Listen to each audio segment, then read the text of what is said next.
ಪಾವಗಡ ದಶಕಗಳಿಂದ ಕಾಯುತ್ತಿದ್ದ ತುಮಕೂರು ರಾಯದುರ್ಗ ರೈಲ್ವೆ ಯೋಜನೆಯಲ್ಲಿ ಪಾವಗಡ ಭಾಗದ ಕಾಮಗಾರಿ ಅಂತಿಮ ಹಂತ ತಲುಪಿದೆ. ಇದರ ಉದ್ಘಾಟನೆ ಯಾವಾಗ ಎಂದು ಸಾರ್ವಜನಿಕರು ಕುತೂಹಲದಿಂದ ಎದುರು ನೋಡುತ್ತಿದ್ದಾರೆ. 2012ರಲ್ಲಿ ತುಮಕೂರು ರಾಯದುರ್ಗ ರೈಲ್ವೆ ಮಾರ್ಗ ನಿರ್ಮಾಣಕ್ಕೆ ಚಾಲನೆ ನೀಡಲಾಗಿತ್ತು. 206 ಕಿಲೋಮೀಟರ್ ಉದ್ದದ ರೈಲು ಮಾರ್ಗದ ಯೋಜನೆಯ ಕಾಮಗಾರಿಕೆಗೆ ಆರಂಭದಲ್ಲಿ 900 ಕೋಟಿ ರು ಅಂದಾಜಿಸಲಾಗಿತ್ತು. ಆದರೆ ಭೂಸ್ವಾಧೀನ ಮತ್ತು ಇತರೆ ಕಾರಣಗಳಿಂದ ವೆಚ್ಚ ಈಗ 4,000 ಕೋಟಿ ರು ದಾಟಿದೆ ಎಂದು ಅಂದಾಜಿಸಲಾಗಿದೆ. ತುಮಕೂರು ಊರುಕೆರೆ, ಕೊರಟಗೆರೆ, ಮಧುಗಿರಿ, ಮಡಕ್ಷೀರ, ಪಾವಗಡ, ಕಲ್ಯಾಣದುರ್ಗ, ರಾಯದುರ್ಗ ಮಾರ್ಗವಾಗಿ ಈ ರೈಲ್ವೆ ಮಾರ್ಗ ಸಾಗಲಿದೆ. ಪ್ರಸ್ತುತ ದೊಡ್ಡಹಳ್ಳಿ ರಾಯದುರ್ಗ ನಡುವಿನ 83 ಕಿಲೋಮೀಟರ್ ಕಾಮಗಾರಿ ಪೂರ್ಣಗೊಂಡು ಕೇರಂಪುರದ ಹತ್ತಿರ ರೈಲು ನಿಲ್ದಾಣ ಸಂಪೂರ್ಣ ಪೂರ್ಣಗೊಂಡು ಪ್ರಾಯೋಗಿಕವಾಗಿ ರೈಲು ಸಂಚಾರ ಕೂಡ ಆಗಿದೆ.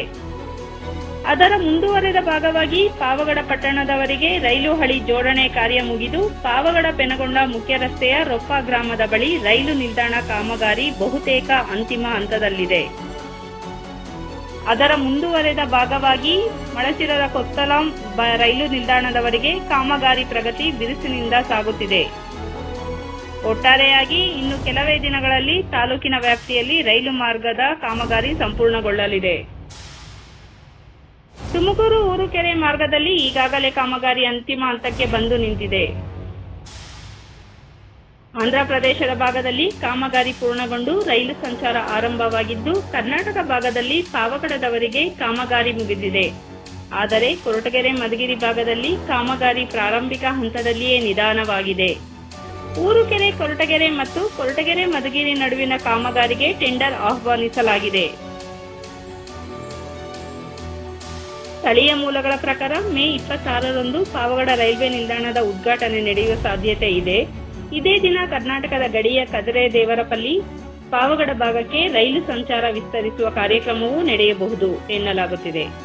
ಆದಾಗ್ಯೂ ರೈಲ್ವೆ ಇಲಾಖೆ ಅಥವಾ ಕೇಂದ್ರ ಸಚಿವರ ಕಚೇರಿಯಿಂದ ಅಧಿಕೃತ ಪ್ರಕಟಣೆ ಬಂದ ಮೇಲಷ್ಟೇ ದಿನಾಂಕ ಖಚಿತವಾಗಲಿದೆ.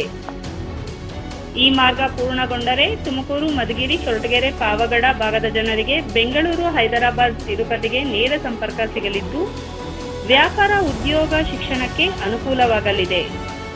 ಪಾವಗಡಕ್ಕೆ ರೈಲು ಬಂದರೆ 14 ವರ್ಷದ ಕನಸು ನನಸಾಗುತ್ತದೆ ಎಂದು ಸ್ಥಳೀಯರು ಸಂತಸ ವ್ಯಕ್ತಪಡಿಸಿದ್ದಾರೆ. ಪಾವಗಡದಿಂದ ತುಮಕೂರುವರೆಗೆ ರೈಲು ಮಾರ್ಗದ ಕಾಮಗಾರಿ ಪೂರ್ಣಗೊಂಡಿದ್ದು, ರೈಲು ಸಂಚಾರ ನಡೆಸಿದರೆ ಪಾವಗಡದಲ್ಲಿ ಅತಿ ಹೆಚ್ಚು ಸಣ್ಣ ಕೈಗಾರಿಕೆಗಳನ್ನು ಸ್ಥಾಪಿಸಲು ಉದ್ಯಮಿದಾರರು ಮುಂದೆ ಬರಬಹುದು. ಉದ್ಯಮಿದಾರರು ಮುಂದೆ ಬಂದು ಕೈಗಾರಿಕೆಗಳನ್ನು ಸ್ಥಾಪಿಸುವ ಮೂಲಕ ನಿರುದ್ಯೋಗವನ್ನು ಸ್ವಲ್ಪ ಮಟ್ಟಿಗೆ ಹೋಗಲಾಡಿಸುವುದು ಸಹಾಯವಾಗುತ್ತದೆ.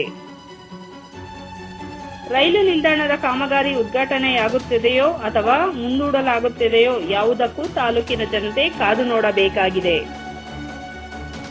ಈ ವಿಚಾರವಾಗಿ ಮಾಧ್ಯಮದವರೊಂದಿಗೆ ಮಾತನಾಡಿದ ಪಾವಗಡ ಶಾಸಕರಾದ ಎಚ್.ಪಿ. ವೆಂಕಟೇಶ್ ಅವರು, ತುಮಕೂರು ರಾಯದುರ್ಗ ರೈಲ್ವೆ ಕಾಮಗಾರಿ 2026ಕ್ಕೆ ಮುಗಿಯುವುದು ಕಷ್ಟವಿದೆ. ಕೆಲಸ ಸ್ವಲ್ಪ ಬಾಕಿ ಇದ್ದು ರೈಲ್ವೆ ಸಚಿವರಾದ ಸೋಮಣ್ಣನವರ ಕಚೇರಿಯಿಂದ ಮಾಹಿತಿ ಬಂದಿದ್ದು, ಬರುವ ಮಂಗಳವಾರ ದೊಡ್ಡಹಳ್ಳಿಯಿಂದ ರೈಲು ಮಾರ್ಗವನ್ನು ರೈಲ್ವೆ ಅಧಿಕಾರಿಗಳು ತಪಾಸಣೆ ಮಾಡಲಾಗುತ್ತದೆ. ಆದುದರಿಂದ ನಾನು ರೈಲ್ವೆ ಸಚಿವರಾದ ಸೋಮಣ್ಣ ಅವರೊಂದಿಗೆ ಚರ್ಚೆ ಮಾಡಿ ಉದ್ಘಾಟನೆಯ ದಿನಾಂಕವನ್ನು ಮುಂದಿನ ದಿನಗಳಲ್ಲಿ ಪ್ರಕಟಿಸುತ್ತೇನೆ ಎಂದು ತಿಳಿಸಿದರು. ಈಗ 26ಕ್ಕೆ ಓಪನ್ ಅಂತ ಇದ್ದಾರೆ. ರೈಲು 26ಕ್ಕೆ ಓಪನ್ ಅಂತ ಇಲ್ಲ. ಮಾನ್ಯ ರೈಲ್ವೆ ಸಚಿವರ ಕಚೇರಿಯಿಂದ ನನಗೆ ಮಾಹಿತಿ ಬಂತು, ಹಿಂಗೆ ಸಾಹೇಬರು ಬರ್ತಾ ಇದ್ದಾರೆ ಮಂಗಳವಾರ 11 ಗಂಟೆಗೆ ದೊಡ್ಡಹಳ್ಳಿ ರೈಲ್ವೆ ಸ್ಟೇಷನಿಂದ ಇನ್ಸ್ಪೆಕ್ಷನ್ ಇದೆ ಅಂತ ಹೇಳಿದ್ರು. ಮಾನ್ಯ ಸಚಿವರು ಬಂದ ಮೇಲೆ ಅವ್ರ ಜೊತೆ ಚರ್ಚೆ ಮಾಡಿ ಇನ್ನೂ ಪಾವಗಡದವರೆಗೂ ಟ್ರಯಲ್ ರನ್ ಆಗಿದೆ, ಸಿಗ್ನಲ್ಸ್ ಆಗಿದೆ, ಎಲ್ಲನೂ ಆಗಿದೆ. ಈಗ ಸಚಿವರು ಡಿಸೆಂಬರಲ್ಲಿ ಮಾಡೋಣ ಉದ್ಘಾಟನೆ ಅಂತ ಹೇಳಿದ್ರು. ಏನಂದ್ರೆ ಬೇಗ ಆದರೆ ಇನ್ನೂ ಅನುಕೂಲ, ಒಳ್ಳೆಯದೇ ಅಲ್ವಾ? ಕೇರಂಪುರದಲ್ಲಿ ಮಾಡ್ಬೋದಲ್ಲ ಅಂತ. ಕೇರಂಪುರ ಕ್ಲಿಯರ್, ಲಾಸ್ಟ್ 2 years ಬ್ಯಾಕೆ ಕ್ಲಿಯರ್ ಆಗಿದೆ. ಕೇರಂಪುರ ಕ್ಲಿಯರ್ ಇದೆ, ಪಾವಗಡ ಕ್ಲಿಯರ್. ಸಚಿವರ ಜೊತೆ ಚರ್ಚೆ ಮಾಡಿ ನಾಳೆ ನಾಡಿದ್ದು ನಿಮ್ಗೆ ತಿಳಿಸ್ತೀವಿ. ಕ್ಷಣದ ಸುದ್ದಿಗಾಗಿ ಯೂನಿವರ್ಸ್ 369 ವಾಹಿನಿಯನ್ನು ವೀಕ್ಷಿಸಿ, ಸಬ್ಸ್ಕ್ರೈಬ್ ಮಾಡಿ, ಲೈಕ್ ಮಾಡಿ ಹಾಗೂ ಶೇರ್ ಮಾಡಿ.